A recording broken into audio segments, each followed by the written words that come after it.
बोले परम पूज्य गुरुदेव की, बोले परम पूज्य गुरुदेव की, बोले परम पूज्य गुरुदेव की, परम वंदनीय माता जी की। और साथ ही साथ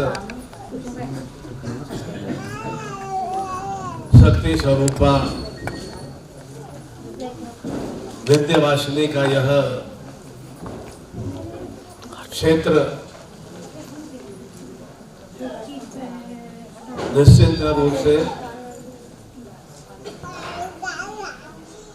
आध्यात्मिकता के साथ साथ प्राचीनतम स्वरूपों में भी यह विश्व विख्यात है। और ऐसे प्रांत में और इस आधुनिकता और आस्था में यह भोपाल की नगरी दोनों का सामंजस्य बराबर नियोजित रूप से सक्रिय और क्रियाशील है। इसीलिए इस प्रदेश में विश्व विख्यात महाकाल की नगरी, महाकाल का स्थान, देवतम ज्योतिर्लिंग से सरोवर यह पवित्र तीर्थ निश्चित रूप से सांसारिक मनुष्यों को कारणमय स्थितियां प्रदान करते हैं। और तीर्थ का तात्पर्य भी ये होता है कि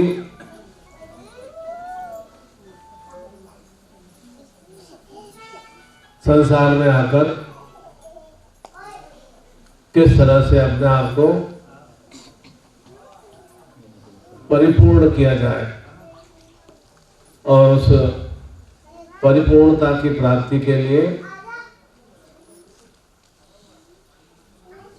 ईश्वरीय शक्तियों का, देवी शक्तियों का योग भाव होना आवश्यक है। क्योंकि जहाँ पर भक्त और भगवान का, साधक और साधना का, शिष्य और गुरु का योग में चिंतन होता है तो वहाँ निश्चित रूप से सुवृद्धि होती ही है। क्योंकि एकांकी स्वरूप में मनुष्य कुछ भी नहीं कर सकता है। सृष्टि में वृद्धि भी पति पत्नी के योग भाव से ही कुल वंश में वृद्धि होती है। चाहे हम कोई भी कार्य, रोजगार, व्यवसाय करते हैं तो वहां पर भी जितना अधिक योग में स्थितियों का विस्तार होगा उतना ही कार्य में अच्छी अभिवृद्धि की प्राप्ति होती है। और यह नूतन वर्ष का प्रथम सूर्य सप्तमी का यह दिवस और कुछ अंतराल बाद में सूर्य उत्तरायण की ओर अग्रसर होंगे। और वैसे भी मकर संक्रांति से भी हमारा नूतन वर्ष प्रारंभ होता है। वह अलग अलग स्वरूपों में, अलग अलग क्षेत्र में मकर संक्रांति का पर्व संपन्न किया जाता है। और विशेष रूप से इसी पर्व के साथ ही महाकुंभ का भी नियोजन है। तो ऐसे दिव्य दिवसों से, चैतन्य पर्वों से युक्त इस विंध्यवासिनी की देवभूमि में यदि पूर्ण आस्था भाव से कोई भी हम सकारात्मक क्रिया करते हैं तो निश्चित रूप से उसका हमें सुश्रेष्ठ फल की प्राप्ति होती है। क्योंकि जो कुछ भी हमें जीवन में प्राप्त करना होता है वह सब कुछ हमें, जो भी हमें भगवान द्वारा प्राप्त कर्मेंद्रिया और ज्ञानेंद्रिया है, उनका सही रूप से सदुपयोग करते हुए ही जीवन में हम कामना, इच्छाओं, अभिलाषाओं की पूर्णता की प्राप्ति संभव कर पाते हैं। और सही अर्थों में ये मनुष्य देह देवत्व स्वरूप है। इसे हम पॉजिटिव स्थितियों की और सकारात्मक स्थितियों की ओर अग्रसर करते हैं तो हम यश, कीर्ति और सम्मान से परिपूर्ण होते हैं। और इसके विपरीत यदि अनंतर स्थितियों की और नकारात्मक स्थितियों की और राक्षसीमय स्थितियों की ओर क्रियाशील करते हैं तो हमारा ये जीवन नारकीयमय बन जाता है। तो तात्पर्य यही है कि ये चिंतन करना है कि अब तक जीवन के जो भी वर्ष समय व्यतीत हुए हैं वे हमारे कितने सुखदापूर्ण रहे हैं और कितने कष्ट पीड़ा युक्त रहे हैं। और कष्ट पीड़ा युक्त रहे हैं तो निश्चित रूप से हमारे अंतर स्वभाव में उन कर्मेंद्रियों और ज्ञानेंद्रियों का सही रूप से सदुपयोग करने का चिंतन नहीं है, अथवा हमारे भीतर में नकारात्मक भाव सोच है। और नकारात्मक भाव सोच से आलस्य प्रमाद की वृद्धि होती है और आलस्य प्रमाद के फलस्वरूप निश्चित रूप से जीवन हमारा पशुवत स्वरूप में बन जाता है। तो भगवान ने हमें ऐसा शरीर थोड़ी प्रदान किया कि हम अपने जीवन को पशुवत रूप में ही बना के रखें। सब कुछ हमें सोचने समझने की शक्ति, देखने की शक्ति, बुद्धि, ज्ञान, प्रज्ञा, चेतना, स्पर्श करने की और हर तरह से वाणी और बोलने की शक्ति हमें प्रदान की है। तो इसका हम जितना अच्छा उपयोग करते हैं उतनी हमारे जीवन में सुस्थितियों की प्राप्ति होती है। और उन सुस्थितियों की प्राप्ति के लिए हमारा आत्मिक चिंतन अपने इष्ट के प्रति, अपने कुल देवता के प्रति, अपने सदगुरु के प्रति अवश्य होना चाहिए। जो भी हमारा कुल देवता है, हमारे इष्ट है, जो भी हमारा गुरु है, जो हमें, गुरु का तात्पर्य जो हमें ज्ञान देता है और ज्ञान के माध्यम से हमारे भीतर में ऊर्जा की प्राप्ति होती है। कुल देवता का तात्पर्य वह हमें किस तरह से पारिवारिक सांसारिक ग्रस्त जीवन में उन्नति प्रदान करना है, वह हमें चेतना उन कुल देवता के अभिलाषा से प्राप्त होती है। इष्ट के माध्यम से निरंतर मैं उसका अनुसरण करते हुए जो भी मेरा इष्ट है, चाहे वह विंध्यवासिनी माता हो या महाकाल भगवान सदाशिव महादेव हो या गणपति हो या दुर्गा हो, जो भी हमारे इष्ट है उसकी अभ्यर्थना करते हुए निरंतर मेरा भी जीवन ऐसे ही इष्टमय स्वरूप में बन सके। इसलिए उनके साथ में योग में भाव सिद्ध होना आवश्यक है। उसी योग में भाव सिद्धन की प्राप्ति के लिए हम उन श्रेष्ठ व्यक्तित्व से संपर्क करके दीक्षा से अभिभूत होते हैं। अर्थात अपने जीवन में किस तरह से दक्षता को प्राप्त करना, परफेक्टनेस को प्राप्त करना।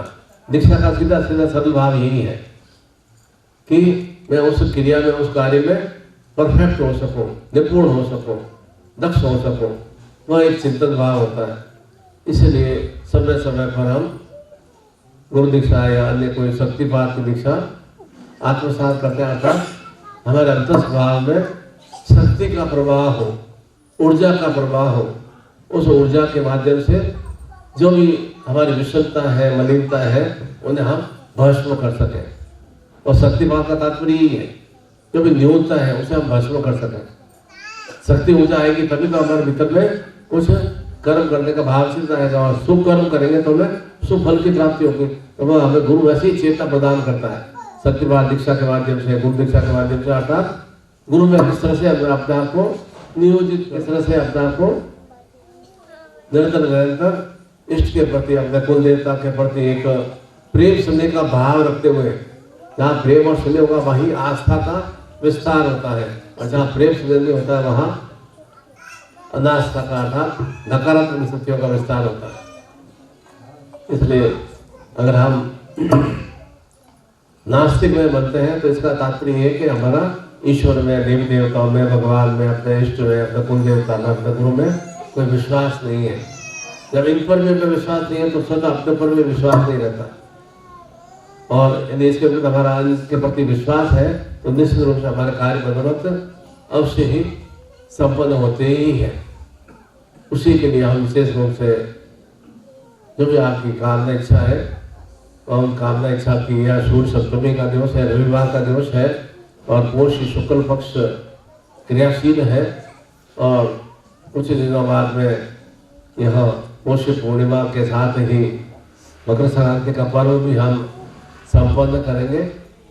अर्थात जीवन हमारा उत्सव में बन सके, पर्व में बन सके, इसलिए हम उत्सव पर्व त्योहार हम संपन्न करते हैं कि जीवन में एक आनंद का विस्तार हो सके। चाहे कोई भी हम पर्व त्योहार संपन्न करते हैं या कोई भी व्रत उपवास भी करते हैं तो उसका भाव सिद्ध नहीं रहता है कि उस उपवास के माध्यम से मेरे भीतर में भी उस दिवस की चेतना की प्राप्ति, उस शक्ति की चेतना की प्राप्ति हो। इसलिए व्रत उपवास संपन्न किए जाते हैं, जिससे और अधिक हम ऊर्जा से युक्त हो। और उपवास करने से निश्चित रूप से एक शरीर के भीतर में भी अनगल बीमारियों का नाश होता है। ये तो हर समय 24 घंटे अगर मगर आप खाते रहते हैं ना तो हमारे पाचन तंत्र हमारा कमजोर हो जाता है। इसलिए देवी देवता ने निश्चित किया है कि हर 15 में या सप्ताह में हमें उपवास अवश्य रखना चाहिए। तो निश्चित रूप से उपवास के माध्यम से कि मैं उस दिवस पर अपने भगवान के साथ और अधिक निकटता को प्राप्त कर सकूं। जिसका भी मंगलवार का करें, चाहे बुधवार का करें, चाहे सोमवार का करें, चाहे रविवार का करें, उस समय में अपने इष्ट के साथ, अपने गुरु के साथ, अपने भगवान के साथ उसकी सामीप्यता को आत्मसात कर सकूं। वह उपवास करने का तात्पर्य है। गुरु दीक्षा का तात्पर्य भी है, सत्यवाद दीक्षा का तात्पर्य भी है कि निरंतर मैं भी अपने जीवन को गुरु में बना सकूं। जिस तरह से गुरु सर्वसेवा स्वरूप में सर्वश्रेष्ठ है, वैसा भी मेरा भी जीवन सर्वश्रेष्ठ में बन सके। हमारा इष्ट, हमारा कुल देवता, हमारे ईश्वर सर्वश्रेष्ठ है, तो वे कैसे सर्वश्रेष्ठ बने? निरंतर साधक भाव चिंतन करते हुए। भगवान योगेश्वर कृष्ण भी कैसे नक्षत्र परिपूर्ण हुए, योगेश्वर में कैसे बने? उन्होंने अपने गुरु सानिध्य से चेतना को आत्मसात किया। राम कैसे पुरुषोत्तम में बन पाए? उन्होंने विश्वामित्र वशिष्ठ से ज्ञान चेतना को आत्मसात किया। तो प्रत्येक ऋषि के साथ में जो भी योगी सन्यासी हुए हैं, देवी देवता हुए हैं, गुरु हुए हैं, उनके पीछे किसी न किसी एक सुश्रेष्ठ में व्यक्तित्व का हाथ रहा है। तो हमें भी अपना जीवन को सुश्रेष्ठ बनाना है, ऐसे ही व्यक्तित्व का हमें बराबर मजबूती से हाथ पकड़ना हो। केवल स्वार्थ का साथ ही पकड़ना है कि मेरा ये काम हो जाएगा, बस मैं तब मैं अपने इष्ट को मानूंगा, गुरु को मानूंगा, भगवान को मानूंगा। तो एक साथ तो गुरु के साथ, भगवान के साथ सौदे वाली बात कर रहे हैं, और सौदे वाली बातचीत नहीं होती है। वहां पर तो एक आस्था वाला भावचित होता है। सौदे वाली बातचीत में क्या नहीं किया, मजा की नहीं कर दिया आपने, तो दुकान पर सामान लेने गए और सामान लिया और पैसे दिए, वहां भावचित हो गया। और तो इसमें एक अंतस भाव में मैं अपने इष्ट से, अपने भगवान से कितना प्रेम करता हूँ, वह उसका कोई सीमा नहीं होती है। कितना मैं उनसे नफरत करता हूँ, कितना मैं उनसे प्रेम करता हूँ, उसकी सीमा नहीं होती। नफरत की भी कोई सीमा नहीं होती है, अवसरवर्ती की भी कोई सीमा नहीं होती है, और प्रेम से आस्था भाव की भी कोई सीमा नहीं होती, असीमित भाव से होती है। तो जितना हम एक पॉजिटिव स्थितियों का विस्तार करते हैं, उतना ही हमारे जीवन में एक आनंद और उत्साह की वृद्धि होती है। उस आनंद उत्साह से हमारा जीवन शतायुमय बनता है, अर्थात 100 वर्षों तक हम पूर्ण रूप से स्वस्थ और चैतन्य और क्रियाशील बने रहते हैं। उन सभी की स्थितियों की और चित्त की प्राप्ति के लिए हाथ जोड़ लेंगे।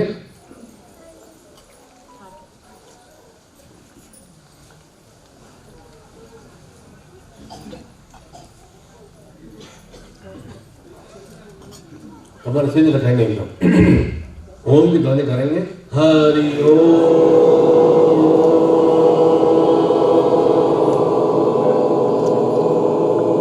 हरि हरि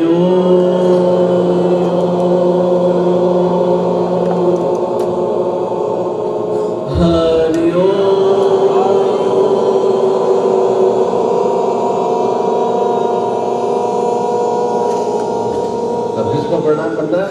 ओम लक्ष्मी नारायणाभ्याय नमः, अर्थात मैं लक्ष्मी और नारायण के श्री चरणों को प्रणाम करता हूँ।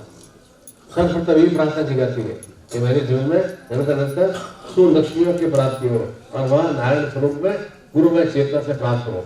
ओम लक्ष्मी नारायणाभ्याय नमः, सचिवंद्राभ्याय नमः, मातृ पितृ चरण कमलेभ्यो नमः, इष्ट देवताभ्यो नमः, ग्राम देवताभ्यो नमः, वास्तु देवताभ्यो नमः, सर्वेभ्यो देवेभ्यो नमः, सर्वेभ्यो प्राणेभ्यो नमः। ओम सिद्धि बुद्धि सहिता श्री महागणाधिपत्ये नमः। ओम विघ्नेश्वराय वरदाय शुभ्राय लंबोदराय सकलाय जगताय नारायणाय श्रद्धे कृष्णताय गौरताय गणदान नमो नमस्ते। भक्तार्थी नाथ प्राय गणेशराय विद्याधराय विद्याय वामनाय भक्त प्रसन्न वरदाय नमो नमस्ते। नमस्ते ब्रह्म रूपाय रुद्र रूपाय, नमस्ते ब्रह्मचारिणे अन्याय पूज्याय शांगाय सपरिवाय सकलाय सशक्तिकाय महागणाधिपति भावामि संकल्पम कुर्यात्। सीधे हाथ में जल लेंगे, वरुण देवता जल देवता को राइट हैंड में एक संकल्प भाव से, संकल्प का तात्पर्य अमुक अमुक मेरी कामना इच्छाएं पूर्ण हो सके। और वह जल को हम क्यों ग्रहण करते हैं? क्योंकि जल से ही सृष्टि में वृद्धि होती है। हमारे अंतस्वाद में शरीर में भी जल की मात्रा अधिक है और जल से ही संतान सुख की वीर्य रस ओज की प्राप्ति जल से ही होती है। उसी कारण से हमारे संतान सुख की कुल वंश की प्राप्ति होती है। वह जल को प्रमुख माना गया है। पंच तत्वों में अग्नि जल पृथ्वी वायु आकाश में जल को प्रमुख माना गया है।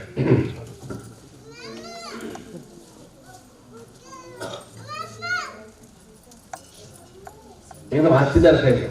ओम विष्णु विष्णु विष्णु श्रीमन भगवतो महापुरुषस्यम विष्णुराज्ञां भर्त मानुष्यम नित्य प्राद्रे श्री श्वेत वारा कल्पे अष्टाविंशते में कलयुगे जम्बूद्वीपे भूलोके भट्टखंडे संवत 2081 पौष मासे शुक्ल पक्षे सूर्य सप्तम्यां तिथो सूर्य दिवसे रविवासरे गोपाल क्षेत्रे राजा भोज नगरी क्षेत्रे मध्य प्रदेश क्षेत्रे विंध्याचल क्षेत्रे पूर्णतः सद्गुरुदेव शरणाय कमलाय गंगे दीक्षांधार्यमि।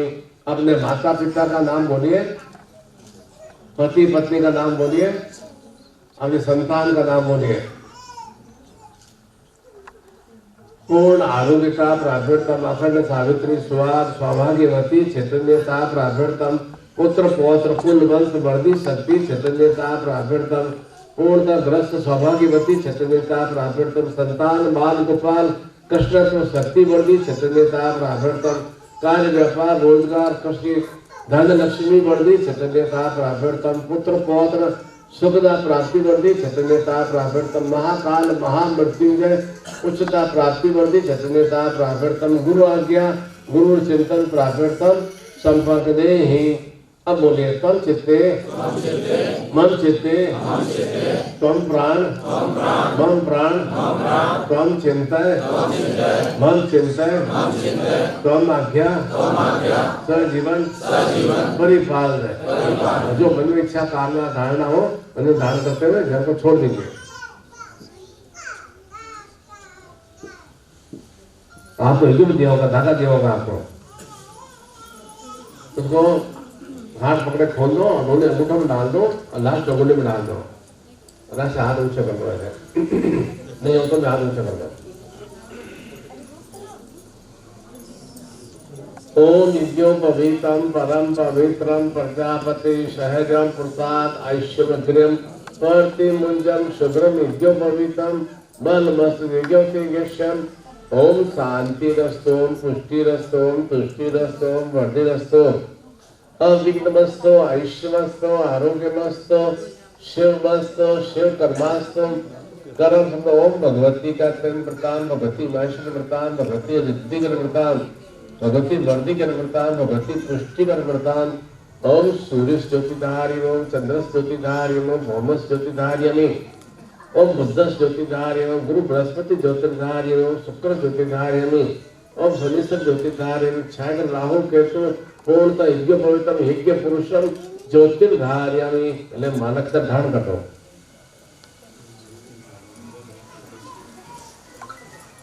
મને હાથ ખોલવા છે અગર હાથ ખોલવા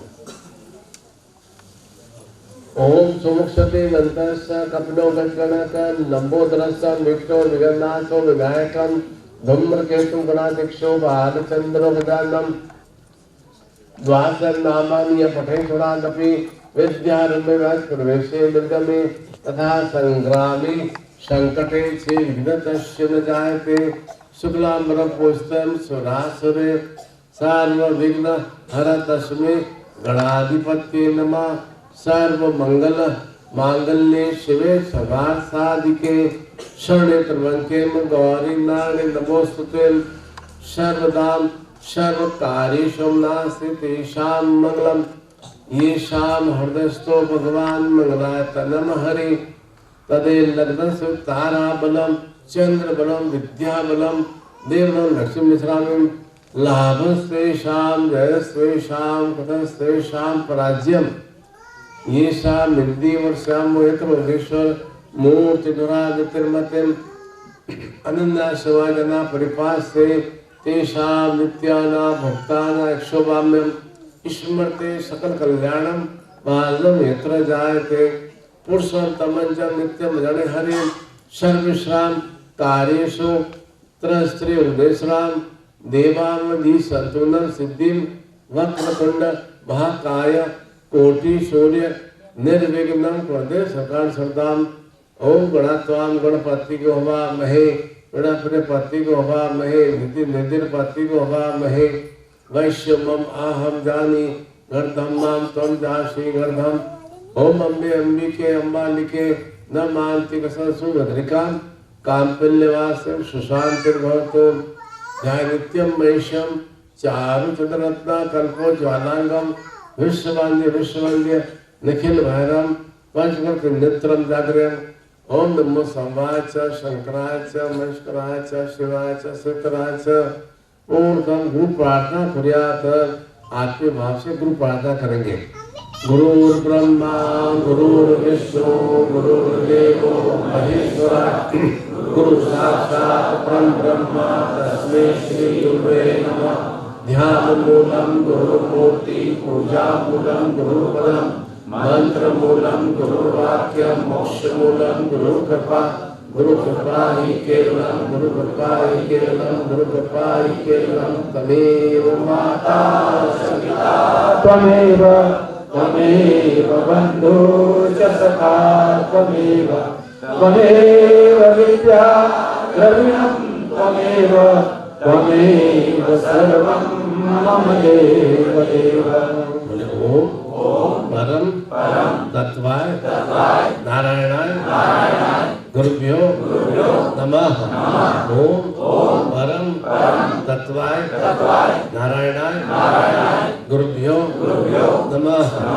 ओम परम तत्वाय नारायणाय गुरुभ्यो नमः। ओम परम तत्वाय नारायणाय गुरुभ्यो नमः।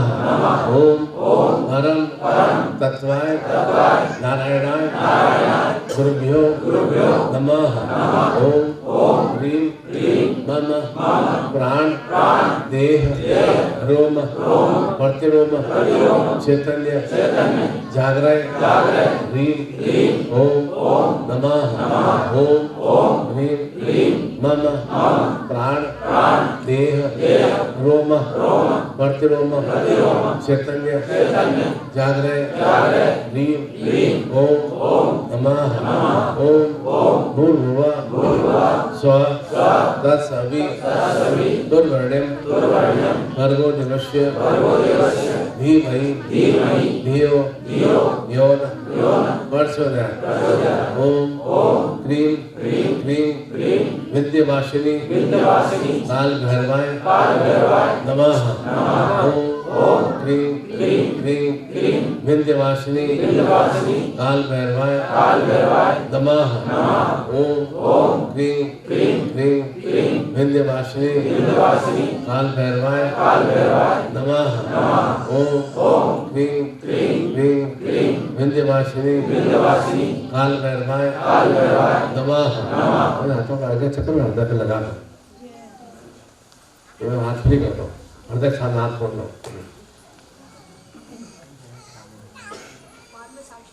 ओम स्वस्ति न इंद्रो सर्वा स्वस्ति न पूषा विश्ववेदा स्वस्ति नक्षत्रस्तेमी स्वस्ति नो बृहस्पतिर्दधातु प्रगस्वा भवत प्रसन्न मातरम शुभम यावानो विथेषु जगमय अग्नि जिह्वा मनव सूचक्षो विश्वे नो देवावसाद मन्य भद्रत गणेश सुन्याम देव हितम विदायो शतमिन्दु शर्दयन्ति देवाम यत्राम न सक्राम जरसम पुत्रा यत्र पितरो भवन्ति मान मध्य ऋता गन्तो अदिति धोर्दिन्तिरन्तिक्ष माता स पिता स पुत्र विश्वे देवास अदिति जात अदिति नित्यम द्योम वम शिष्य में सर्व सुख सौभाग्यता प्राप्तम आरोग्यता प्राप्तम पुत्र पौत्र कुल वंश वर्दी शक्ति चतुर्वेता प्राप्तम सावित्री स्वाग अखंड ग्रस्त सुख वर्दी उन्नति चतुर्वेता प्राप्तम कार्य व्यापार रोजगार धन लक्ष्मी वर्दी चतुर्वेता प्राप्तम मनोकामना इच्छा पूर्ति चतुर्वेता प्राप्तम महाकाल महामृत्युंजय सताई जीवन प्राप्ति वर्दी चतुर्वेता प्राप्तम गुरु आज्ञा गुरु चिंतन प्राप्तम संपर्क दे ही उधर आसन रचना को आगे चक्र पे हृदय पे स्पर्श करा दो। आगे चक्र पे स्पर्श करने का मतलब क्या होता है कि मेरे ज्ञान बुद्धि मेरी चेतना मेरा मस्तिष्क एकदम क्रियाशील और सक्रिय रहे। इसलिए कोई प्रसाद ग्रहण करते हैं आरती देते हैं तो हम उसको प्रसाद ग्रहण करने के बाद आरती देने वाले आज्ञा चक्र पे हृदय निरंतर मेरा सही रूप से एक्टिव रहे, इसमें कहीं ब्लॉकेज नहीं आए और मस्तिष्क में कोई तरह के अंगल विकार नहीं आए। जैसे अंगल के विकार आएंगे तो मेरे को उसको पूर्ण करने का इच्छा शक्ति भी जागृत होगी। अंगल विकारों के माध्यम से अगर मैं उसको पूर्ण करूँगा तो मेरे जीवन में भी अनेक तरह के दोष संताप आएगा, अनेक तरह के दुख और दुविधा का विस्तार होगा। इसलिए सुविचार होंगे तो निरंतर सुकार्य करने का और मैं पाऊंगा। इसलिए नित्य जब भी हम आरती लेते हैं या प्रसाद ग्रहण करते हैं या कोई भी हम आश्रम वचन लेते हैं तो उसको आगे चलकर हृदय स्पर्श करा जाता है। और जैसा मैंने बताया कि यह सूर्य सप्तमी का दिवस है और विशेष रूप से या सूर्य उत्तरायण के वर्ष में अवश्य होने वाला है, तो ऐसे महापर्व पर हम आत्मचिंतन भाव के हमारा नव वर्ष ये प्रथम रविवार से प्रारंभ होंगे, भाव रविवार होंगे, संपन्न होंगे। पूरे वर्ष भर में निरंतर सूर्य की तेजस्मय शक्तियाँ रहे, सूर्य से उदयमय शक्तियाँ रहे, क्योंकि जाजुल्यमान प्रकाशमान और दीप्यमान और ऊर्जावान शक्तियों की प्राप्ति होती है। निश्चित रूप से हमारा जीवन का अंधकार समाप्त होता है, जिसमें सूर्य की किरण निकलती कैसे अंधकार एकदम छट जाता है, खत्म हो जाता है। तो उसी तरह से हमारे भी जीवन में गुरु शक्ति के माध्यम से चेतना का उदय हो जाता है, तो हमारे दोष संताप विपदा वाला है तो सत्ता ही हमारे समाप्त होने की ओर अग्रसर हो जाती है। उसी के लिए विशेष रूप से आज हम हिंदी भाषा में काल भैरव शक्ति पाद की दिशा को आत्मसात करेंगे। काल का मतलब जो प्रतिकूल समय है, वह काल का मतलब वैसे समय होता है, परंतु एक उसको काल नहीं कहते अनुकूल कहा जाता है, तो वह पॉजिटिव समय होता है। इसलिए काल क्यों कहा जाता है कि वह मृत्यु का कारक है। काल हमेशा जो मृत्यु रूपी क्या स्थिति है, मेरे शरीर में अंतस रोग है, कलश रोग है, घर में कलह वाली स्थितियाँ हैं, पति पति में सामंजस्य नहीं हो रहा है, संतान अधिकारी नहीं है, धन अभाव रहता है या भूभवन की प्राप्ति नहीं हो पा रही, ये सभी क्या है, एक काल रूपी स्थितियाँ है। तो निरंतर हमें अधोगति की ओर मृत्यु की ओर धकेलती है। उस निवृत्ति प्राप्ति के लिए उस काल पर विजय प्राप्त करना आवश्यक है। नहीं तो अंतिम में क्या होता है, एक प्रॉब्लम होती है, दूसरी तीसरी चौथी पांचवी प्रॉब्लम तो मन बढ़ती रहती है, समस्या बढ़ती रहती है। इन समस्याओं को किस तरह से हम शुरुआत कर सकेंगे, आगे कोई तरह की इन्हें समस्या आई नहीं। वह हमारा भाषण है कि वह काल कृष्ण स्वरूप में विद्यावासिनी शक्तिपाल की दीक्षा अभी हम आत्मसात करेंगे। और साथ ही साथ जिंदा में भी विशेष रूप से कैलेंडर प्राप्त किए हैं। हमें कैलेंडर के ऊपर अपना स्टिकर लगा लेंगे। स्टिकर लगा के अपने मित्रों को, आस पड़ोस के लोगों को देंगे और साल भर तक वो स्टिकर देखेंगे तो उनको समझ में आएगा कि वास्तव में ये व्यक्तित्व इतना ऊंचे पद पर है, साथ साथ आस्था भाव भी है। तो जितना ज़्यादा ज्ञान का विस्तार करते हैं ना, उतना ही हमारे परिवार में भी ज्ञान की वृद्धि होती है। और एक ज्ञान को सिकुड़ के रहते हैं ना, तो हमारे स्वयं के भी वृद्धि हो पाती है। और ऐसे क्यों हम लक्ष्मी की दीक्षा प्राप्त करें या काल भैरव की दीक्षा प्राप्त करें? चिंतन क्या है? लक्ष्मी घर में संतान की प्राप्ति होती है तो क्या कहा जाता है? घर में लक्ष्मी, क्या कहते हैं? घर में लक्ष्मी है। और वही बिटिया शादी करके 20-22 साल की उम्र में शादी करके जाती है तो ससुराल में क्या कहते हैं? घर में ग्रह लक्ष्मी आई। लड़की का स्वरूप वही, परंतु कैसे वहां पहले लक्ष्मी आई, फिर बाद में क्या बन गई? ग्रह लक्ष्मी बन गई। और जब एकदम अच्छा भोजन पदार्थ बनाती है, परिवार का सब भरण पोषण अच्छी तरह से करती है तो क्या कहा जाता है? अन्नपूर्णा कहा जाता है। अर्थात वह अन्नपूर्णा देवी स्वरूप कही जाती है। और जब वह भी संतान उत्पन्न करती है तो क्या कहा जाता है? मातृ लक्ष्मी कही जाती है। तो वह माता के रूप में उसके लक्ष्मी का बेटा डालना करते हैं। एक संतान को उत्पन्न करना बहुत ही कनिष्ठ और कठिनतम कार्य होता है। एक नया उसका स्त्री का एक जन्म होता है, एक बहुत एकदम सामान्य कार्य नहीं है, बहुत दुष्कर कार्य है। और तो फिर भी वह हर तरह की तकलीफ सहन करके वह संतान को एक नया जीवन प्रदान करती है, सृष्टि में संसार में लाने की क्रिया करती है। इतना वह एक त्याग की प्रतिमूर्ति कही जाती है। इसलिए कहा जाता है कि घर में अपनी पत्नी का, माँ का, बहन का, बेटी का सम्मान होना चाहिए। जहाँ सम्मान होता है वहाँ लक्ष्मी की वृद्धि होती है। और जहाँ सम्मान नहीं होगा, पति का तिरस्कार करते हैं या कोई तरह का अत्याचार करते हैं, गाली गलौज करते हैं, तो गाली गलौज का प्रभाव हमारे स्वयं के ऊपर भी पड़ता है। या बहन बेटियों का सम्मान नहीं करते हैं, उनकी इज्जत नहीं रखते हैं या उनका तिरस्कार करते हैं या मारपीट करते हैं तो घर में अलक्ष्मी का विस्तार होता है। लक्ष्मी और अलक्ष्मी साथ साथ चलती है, अलग अलग नहीं है। दुख और सुख साथ साथ चलते हैं। अभी आपका सुख में समय है तो क्या कहा जाता है? ये समय भी बीत जाएगा। आप खोल के तो जाते हैं, वो मैं तो बहुत सुखी हूँ, मैं आनंद हूँ, मेरे बैंक बैलेंस अच्छा है, मेरा वाहन सुख है, मकान है, परंतु उसको सही तरह से नियोजित नहीं करते हैं, उसका सम्मान नहीं करते हैं तो वह धीरे धीरे अलक्ष्मी का प्रश्न हो जाता है। वह हमें धीरे धीरे तक दुखमय स्थितियों की ओर क्रियाशील हो जाता है। तो जब दुख भी आता है तो भी चिंतित द्वारा होना चाहिए, यह समय भी व्यतीत हो जाएगा, यह समय भी बीत जाएगा। दुख हमेशा शाश्वत नहीं रहता, सुख भी शाश्वत नहीं रहता। जैसे कि जन्म भी हमारा हाथ में नहीं, मृत्यु भी हमारे हाथ में नहीं, बाकी सब कुछ के लिए हमारे हाथ में है। यह कोई नहीं कह सकता कि नहीं अमुक समय में मेरा जन्म हो जाएगा, अमुक समय में मेरी मृत्यु हो जाएगी, कोई नहीं कह सकता है। न मृत्यु को रोका भी जा सकता है, मृत्यु को टाला भी नहीं जा सकता है। परंतु बीच के समय को इस तरह से हम अपने आप में व्यवस्थित रखें कि वह जीवन काल में हम सुश्रेष्ठ स्थितियों से हो सके, निश्चित रूप से हो सकते हैं। इस छोटी अवस्था में 60-70 वर्ष की अवस्था में सब कुछ हम क्रियाएं संपन्न कर सकते हैं। जितने भी योगी सन्यासी महात्मा ऋषि मुनि हुए हैं सब इतनी आयु को प्राप्त करते हुए सर्वश्रेष्ठ में बन पाए। शंकराचार्य भगवान तो केवल 32 वर्ष आयु में समाप्त हो गए, मृत्यु को प्राप्त हो गए। कैसे उन्होंने मतलब कितने 108-19 लिख लिए, कैसे उन्होंने 4 मठों की स्थापना कर दी और 12 ज्योतिर्लिंगों की स्थापना कर दी। 32 वर्ष का व्यक्ति का कैसे व्यक्तित्व से परिपूर्ण हुआ। और उस समय ऐसी कोई व्यवस्था भी नहीं थी। अब तो 32 वर्ष आयु तक शादी भी नहीं हो पाती है बच्चों की। तो कैसे मतलब क्या है, ज्ञान कहाँ से मिला? गुरु के द्वारा ज्ञान मिलता है। चिंता कहाँ से मिलती है? गुरु के द्वारा मिलती है।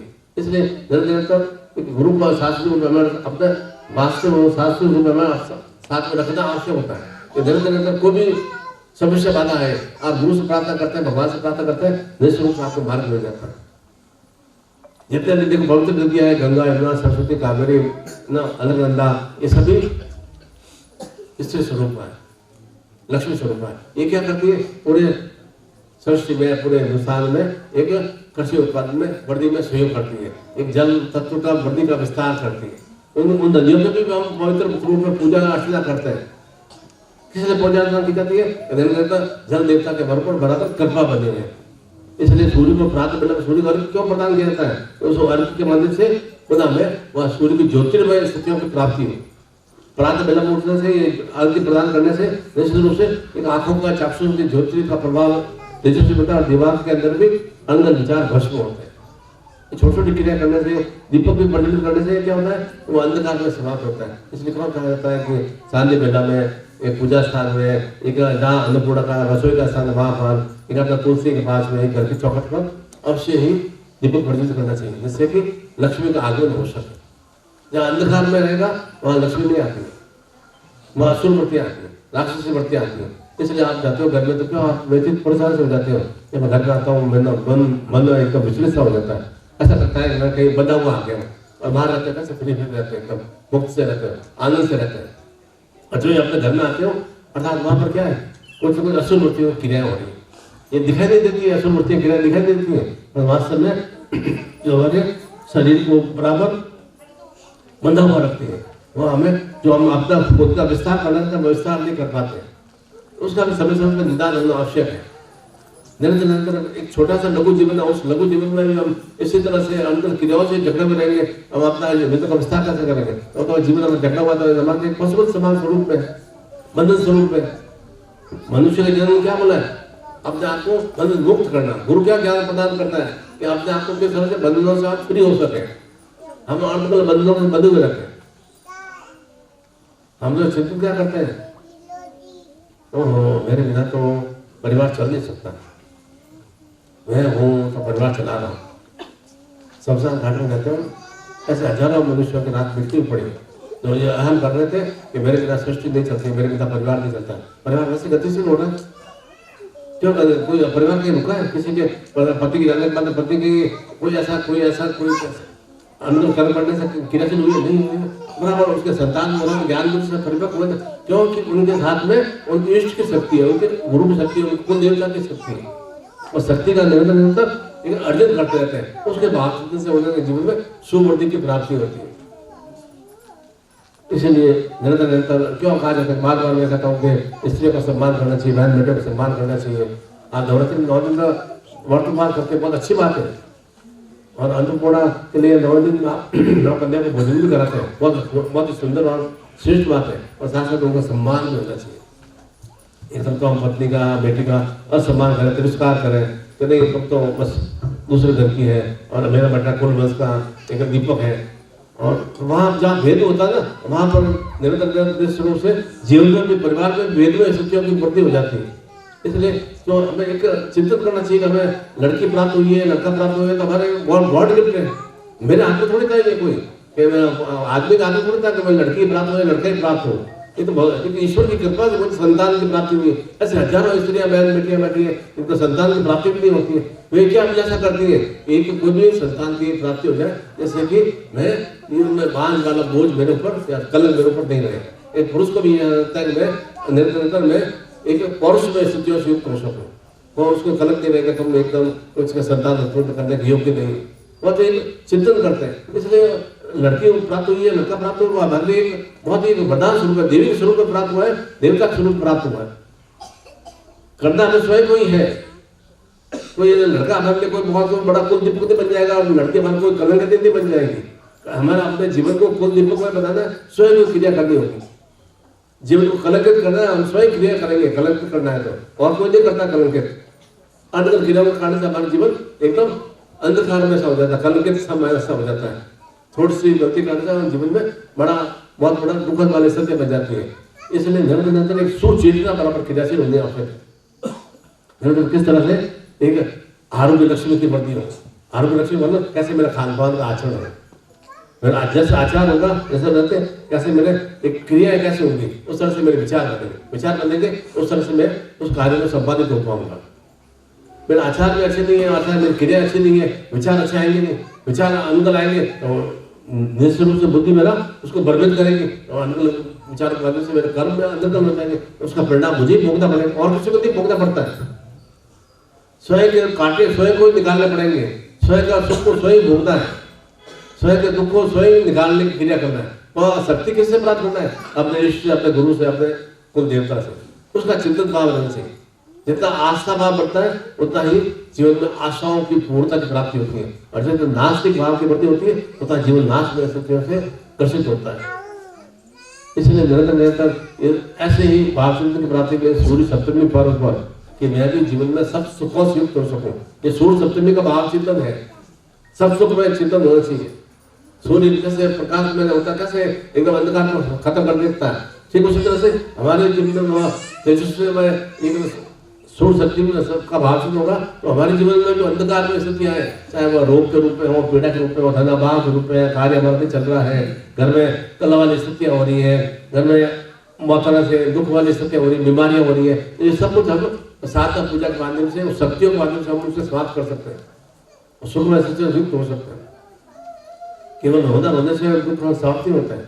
बहुत दुखी हो गुरु जी, बहुत दुखी हो, बहुत परेशान हो, अरे परेशान कर परेशानी निदान परेशान आई किसके साथ में? आपके साथ आएंगे। निदान में आपको मार्ग कौन प्रदान कर रहा है? मार्ग तो गुरु प्रदान कर रहा है, आपको ईश्वर प्रदान कर रहा है। उस मार्ग पर सदमार्ग पर चलेंगे तो निश्चित रूप से सदस्यों की प्राप्ति होती है। अब आप क्रिया ही नहीं कर रहे, भगवान के भरोसे छोड़ दिया, गुरु के भरोसे छोड़ दिया तो कुछ भी नहीं संभव है। भगवान के भरोसे छोड़ने से कोई पेट थोड़ी बढ़ जाता है, गुरु के भरोसे छोड़ने से कोई पेट थोड़ी बढ़ जाता है। उसके लिए तो भोजन की व्यवस्था आपको करनी पड़ेगी। अभी आपको अन्नपूर्णा के समय आपको अंदर एक ऊर्जा की प्राप्ति हो पाएगी। आप कुछ खिलाई नहीं, ऊर्जा साधन नहीं करें, मंत्र जाप नहीं करें, फिर ऊर्जा कहाँ से आएगी? फिर तो क्या है, नकार के शक्तियों का विस्तार होगा। कुछ समय अच्छा नहीं है, कुछ नहीं कर पा रहा हूँ, कुछ नहीं, क्यों नहीं कर पा रहे? भगवान धर्म को नहीं बताया आपको, हर रूप में सबलता प्रदान किया, हर रूप में शक्तियों से युक्त प्रदान किया।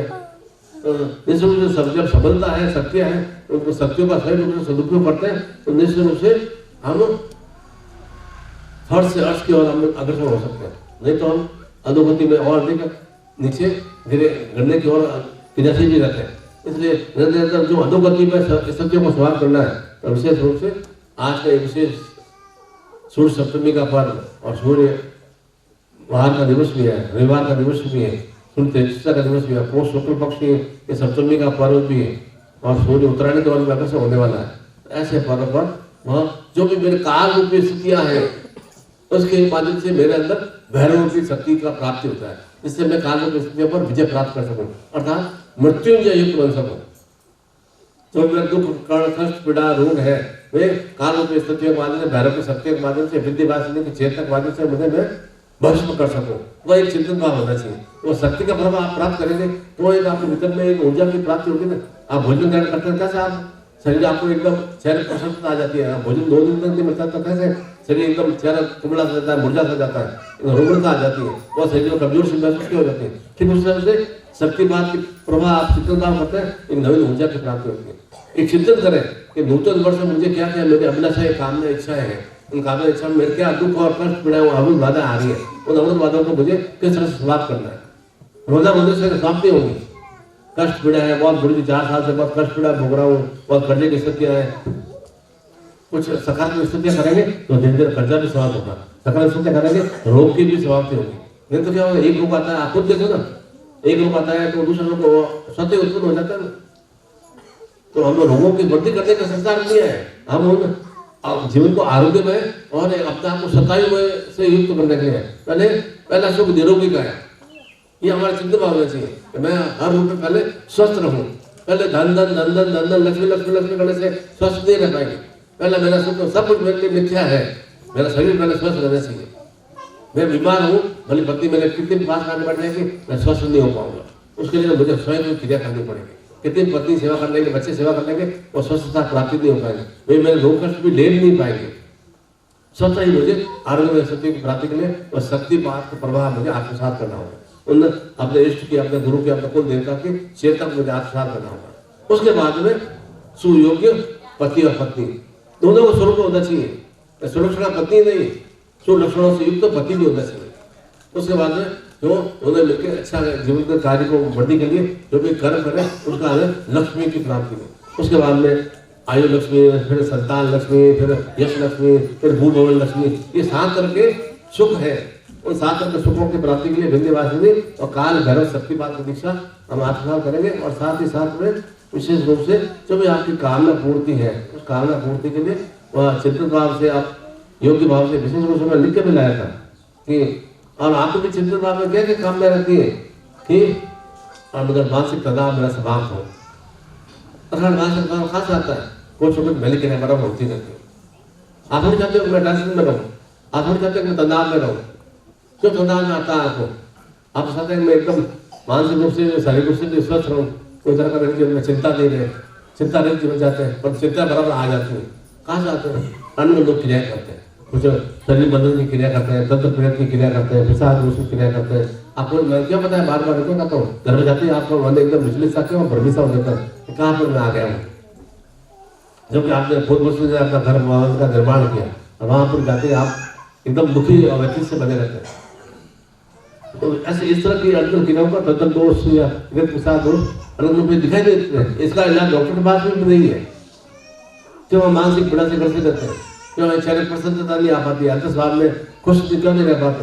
कुछ कुछ अंदर क्रिया बराबर जीवन में बनी रहती है। स्वतंत्र प्रसाद दोष निवारण की संस्कृत की दीक्षा भी हम आत्मसात करेंगे और अपने संतान को भी आप सरस्वती दीक्षा सबूत करेंगे तो निश्चित रूप से उनमें सुसंस्कारों की प्राप्ति होगी, सुसंस्कारों की वृद्धि होगी। संतान हमारी चाहे लड़का हो चाहे लड़की हो सुसंस्कार से युक्त हो, कुसंस्कार से युक्त नहीं हो। सुसंस्कार से युक्त होंगे तो हमारा नाम भी बहुत एकदम रोशन कर पाएगा और कुसंस्कार से युक्त होंगे तो जो भी हमारा नाम इतना उच्चता में स्थिति में हो एकदम मिट्टी बिलेसा हो जाएगा। इसलिए जीवन क्रिया सबको स्वयं करनी है। देखो भगवान दशरथ के कितने पुत्र थे? 4 पुत्र। मृत्यु को प्राप्त हुए तब कौन सा साथ में? कोई पुत्र साथ में नहीं। कितनी विचित्र बात, कितना रघुवंश के इतने चक्रवर्ती सम्राट, चाचा योग्य राम जैसे पुरुषोत्तम है, शक्तियों से युक्त लक्ष्मण जैसे धनुर्धरी, भरत शत्रुघ्न जैसे ज्ञानी, मृत्यु के समय कोई एक भी साथ में नहीं था। ये विचित्र बात है नहीं? राम लक्ष्मण और भरत नहीं, राम लक्ष्मण और सीता वनवास में गए, साथ रहे बराबर। सीता का रण हुआ, कौन साथ में था? कोई साथ में नहीं था। न राम के सामने न लक्ष्मण थे। रावण उठा कर लेके चला गया। कौन आया उस समय? भगवान हनुमान रूप में आए, दूत के रूप में आए। उन्होंने उसको ज्ञात किया कहाँ पर वो माता सीता विराजमान है, कहाँ उनको रखा है। खोज किसने की? हनुमान ने की। बहुत ही राम तो एकदम बहुत ही एकदम पतिव्रता थे और सीता भी बहुत पतिव्रता थी परंतु हरण न राम के साथ में न लक्ष्मण साथ में थे। जब जी का चिन्ह हुआ 5 वर्णन एकदम नपुंसक के कर बैठे रहे, सामने बैठे और पत्नी का चिन्ह हो रहा है। उन्होंने हिम्मत नहीं, इतना भीम जैसा बलशाली आदमी, विष्णु जैसा ज्ञानी पुरुष, नकुल सहदेव जैसे योगी और इतना मतलब अर्जुन जैसा धनुर्धारी कुछ भी नहीं कर पाए। चिन्ह कौन आया? भगवान श्री कृष्ण प्रकट हुए, गुरु रूप में प्रकट हुए। रावण इतना महान विद्वान था, महान, उसकी सोने की लंका थी, सोने की लंका भस्म हुई, कौन उसकी सहायता कराया? कोई साथ में नहीं आया। सोने की लंका धू कर चल गई। अभी बिंदु चक्रव्यूह में फंसा, इतना मतलब अर्जुन बहुत धनुर्धारी था, इतने सब इतना पांडवों की सेना, इतना भगवान श्री कृष्ण भी साथ में थे, परंतु चक्रव्यूह में फंसा, कोई निकाल नहीं पाया। अर्थात क्या है कि जो कुछ भी जीवन में हमें प्राप्त करना है स्वयं के बलबूते से प्राप्त करना है। और कौन हमारे साथ में आएगा? हमारा इष्ट, हमारा सदगुरु, हमारा इष्ट, हमारा कुल देवता साथ में आएगा और कोई साथ में नहीं आएगा। आप दूसरों पर भरोसा आप करेंगे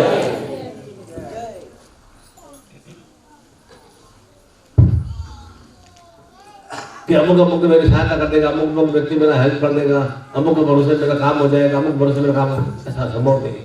खुद के अंदर की सामर्थ्यता उत्पन्न करते हैं कि निश्चित रूप से मेरे खुद का जीवन में अपने आप में सुश्रेष्ठ बना सकूंगा। निश्चित रूप से बना सकते हैं, ये पूरी कल्पना वाली बातें नहीं है। ये निश्चित रूप से यथार्थ रूप में इसको हम प्रैक्टिकल रूप में इसको प्राप्त कर सकते हैं, पर तो उसके लिए निरंतर एक सकारात्मक ऊर्जा चाहिए और सकारात्मक ऊर्जा के साथ वह कर्म निरंतर सरकार शुभ कर्म करते रहना है और निरंतर अपने इष्ट का, अपने कुल गुरु का, अपने सदगुरुदेव का ध्यान चिंतन करना है।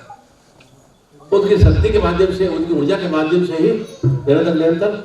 एक बार सदगुरुदेव से किसी ने पूछा कि गुरुदेव जी मैं इतना मंत्र जाप करता हूँ, इतना पूजा करता हूँ, क्या मुझे उसका शुभ फल की प्राप्ति होगी?